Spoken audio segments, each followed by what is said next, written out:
Okay, सो आज हम देखने वाले हैं मलेरिया का लाइफ साइकिल बेसिकली कैसा होता है। सो मलेरिया का जो लाइफ साइकिल होता है वो स्टार्ट होता है एक फीमेल एनोफिलिस मॉस्किटो से। सो ये मॉस्किटो जो है ये इन्फेक्टेड है।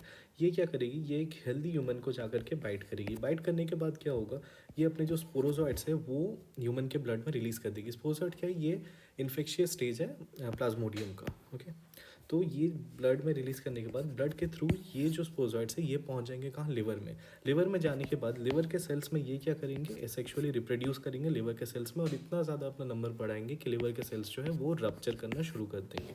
लिवर के सेल्स को रप्चर करने के बाद ये वापस से आरबीसी में आ जाती है। आरबीसी में आने के बाद अब ये क्या करेगी, आरबीसी में भी सेक्सुअली रिप्रोडक्शन करना शुरू कर देगी, अपना नंबर्स को बढ़ाने लग जाएगी, जिससे कि ये आरबीसी अल्टीमेटली रप्चर करेगा। आरबीसी का रप्चर होते ही आपको चिल्स एंड फीवर आने लग जाएंगे, और यही है मलेरिया का सिम्टम। उसके बाद ये आरबीसी में अपने जो सेक्सुअल स्टेजेस है यानी कि अपने गैमेट्स को डेवलप करेगी, छोड़ देगी आरबीसी में। अब ये जो ह्यूमन है, ह्यूमन कैसे बन चुका है, इन्फेक्टेड ह्यूमन। अब इस इन्फेक्टेड ह्यूमन से जब ये एक फीमेल एनोफिलिस मॉस्किटो आकर के ब्लड सक करेगी तो अपने ब्लड के, तो इस ब्लड के साथ ही वो स्पोरोजॉइट्स को भी अपने साथ ले जाएगी। अब इस मॉस्किटो के गट में ये जो गैमेट्स गए हैं इनका फर्टिलाइजेशन होगा और डेवलपमेंट होगा। उसके बाद जब ये स्पोरोजॉइट्स जो है वो मैच्योर हो जाएंगे तो ये मॉस्किटो के सैलिवरी ग्लैंड्स में जाएंगे और वहीं स्टोर हो जाएंगे।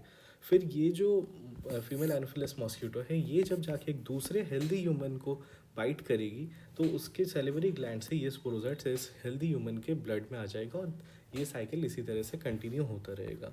अब ये जो मलेरिया का जो पैरासाइट है, मलेरिया का जो पैरासाइट है इसको चाहिए वेक्टर और एक होस्ट। वेक्टर कौन है, वेक्टर है फीमेल एनोफिलिस मॉस्किटो, और होस्ट यहाँ पर में दो है, एक है मॉस्किटो और दूसरा है ह्यूमन। सो आई होप आपको ये बहुत अच्छे से समझ में आ गया होगा।